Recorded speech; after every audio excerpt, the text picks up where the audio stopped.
दोस्तों हर हर महादेव। जय शिव शंकर भोले नाथ की जय। नमस्कार दोस्तों।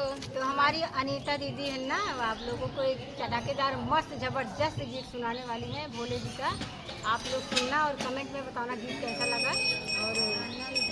और हम नीलम दीदी के साथ अपने मिलकर बहुत खुश हैं, आज बहुत खुश है। मतलब व्रत भी है, मुझे भूख लिया, सब बिल्कुल इतना खुशी है, भूख लिया सब दोस्तों एकदम भुला ही गए हैं।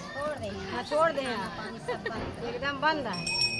तो चलिए ना देर करते हुए अब गीत पर ले चलते हैं दीदी।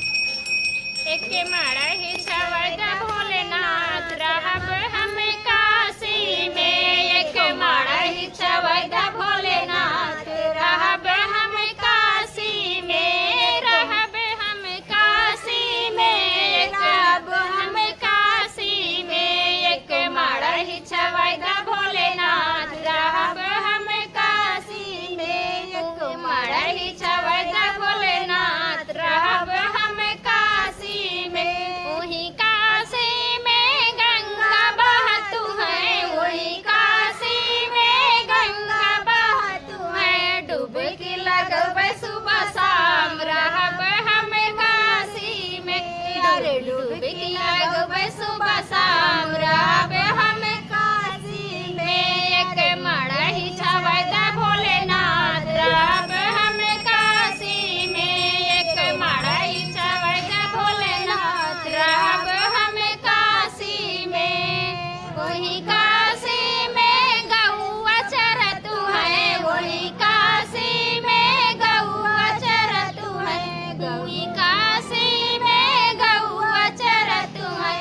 गौदान करब सुबह शाम रहब हम काशी में। गौदान करब सुबह शाम रहब हम काशी में। एक मारा ही छवैदा भोलेनाथ रहब हम काशी में। एक मारा ही छवैदा भोलेनाथ रहब हम काशी में।